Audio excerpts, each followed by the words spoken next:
Menyusun best practice LK 3.1. Menyusun cerita praktik baik atau best practice menggunakan metode STAR, yaitu situasi, tantangan, aksi, dan refleksi.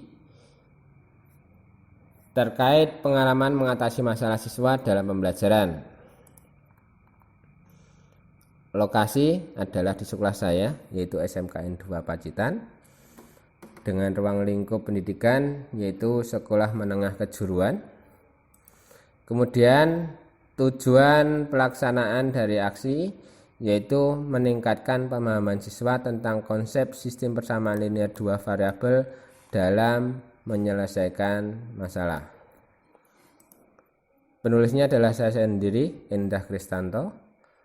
Pelaksanaan aksi yaitu tanggal 1 September tahun 2022,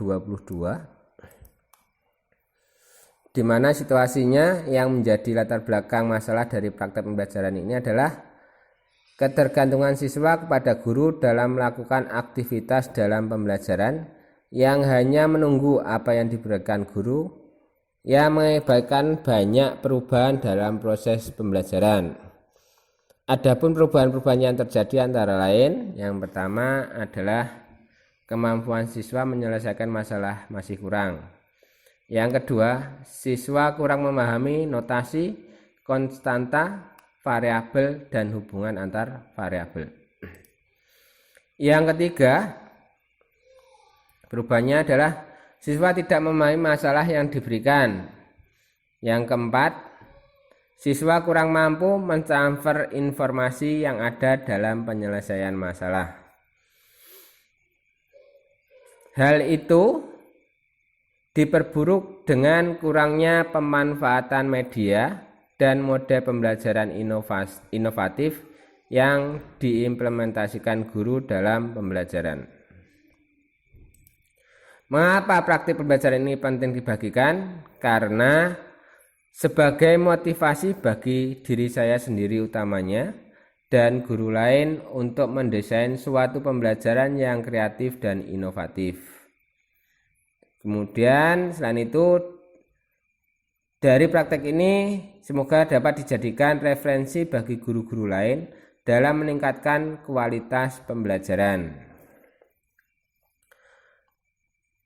Adapun tantangan yang menjadi tantangan ya, apa saja yang menjadi tantangan untuk mencapai tujuan tersebut dan siapa saja yang terlibat. Di sini yang terlibat adalah diri saya sendiri yang pertama, yang kedua adalah teman sejawat, yang ketiga adalah kepala sekolah, dan yang keempat adalah para pakar, yaitu teman-teman yang saya anggap sebagai pakar. Ya. Dari proses identifikasi masalah dengan refleksi diri, wawancara dengan teman sejawat, kepala sekolah maupun para pakar, terdapat beberapa tantangan.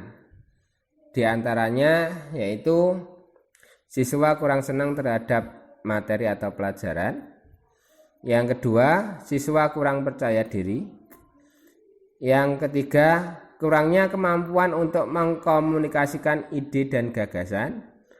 Yang keempat, kemampuan identifikasi masalah dari siswa saya rasa masih kurang. Hal itu berdampak sekali pada pemahaman siswa terhadap konsep pada materi yang diberikan.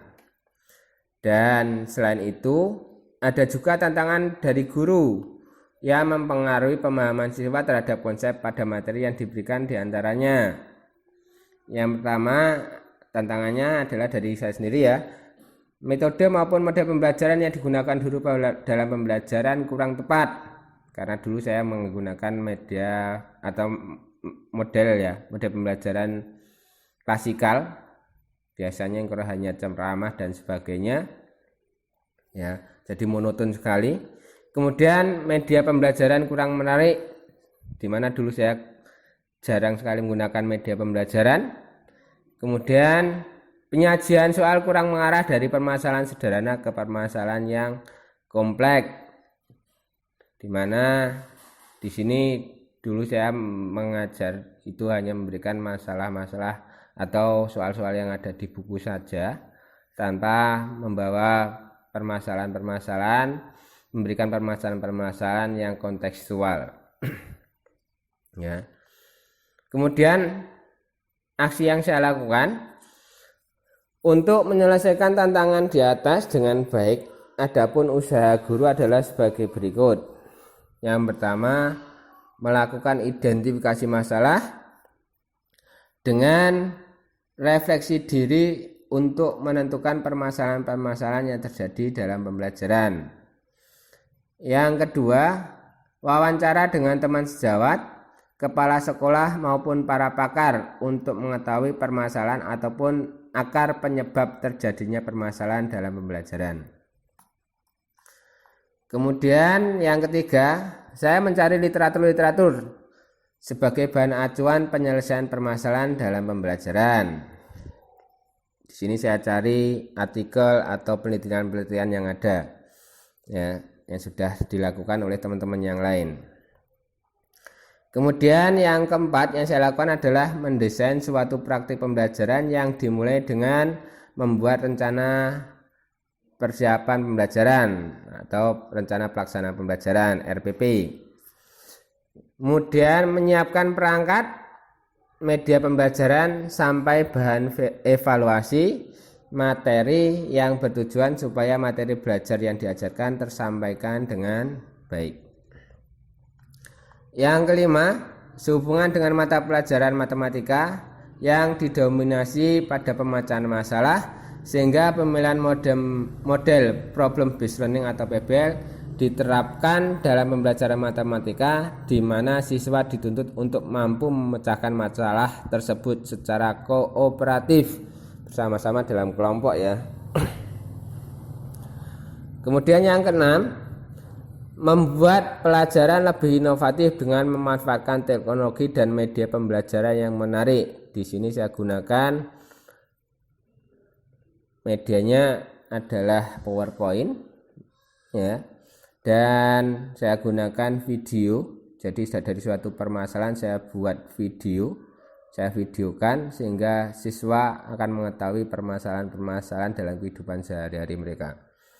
Contoh, ya, sebagai contoh. Yang ketujuh, berkaitan dengan penyajian soal, guru mengembangkan lembar kerja peserta didik dengan berbagai permasalahan kontekstual yang di dalamnya terdapat petunjuk pengerjaan dan langkah-langkah penyelesaian permasalahan, sehingga siswa paham langkah-langkah untuk menyelesaikan suatu permasalahan, dan permasalahannya saya buat dari yang sederhana ke permasalahan yang kompleks. Kemudian refleksi hasil dan dampak, R-nya ya tadi, start refleksi hasil.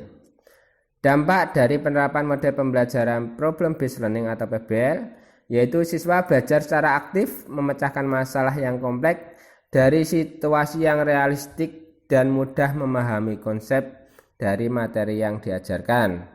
Karena pada saat pembelajaran siswa dibagi menjadi beberapa kelompok yang mendorong mereka untuk berpartisipasi secara aktif.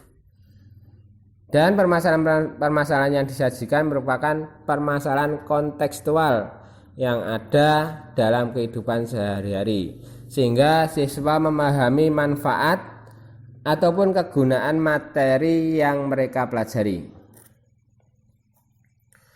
Dengan melihat tanggapan yang positif dari siswa, di mana siswa merasa pembelajarannya dilakukan menyenangkan dan memberikan pengalaman serta pengetahuan yang membantu mereka untuk menyelesaikan masalah sehari-hari yang belum pernah dihadapinya dengan baik, maka dapat disimpulkan bahwa pelaksanaan praktik pembelajaran efektif untuk menyelesaikan permasalahan dalam pembelajaran. Terkait dengan praktik pembelajaran yang telah dilakukan, respon teman sejawat dan kepala sekolah mendukung dan berharap apa yang saya lakukan agar pembelajaran perlu dikembangkan dan dilakukan secara konsisten. Kemudian yang terakhir, faktor yang mempengaruhi keberhasilan dari pembelajaran ini yaitu kemampuan guru dalam memahami dan menerapkan model tersebut dalam pembelajaran. Dan yang kedua, yang penting juga yaitu kesesuaian pemilihan model pembelajaran dengan karakteristik materi maupun karakteristik siswa. Itu adalah apa yang saya lakukan selama pelaksanaan PPG ini, di mana yang terakhir di sini adalah menyusun best practice. Demikian, saya ucapkan terima kasih.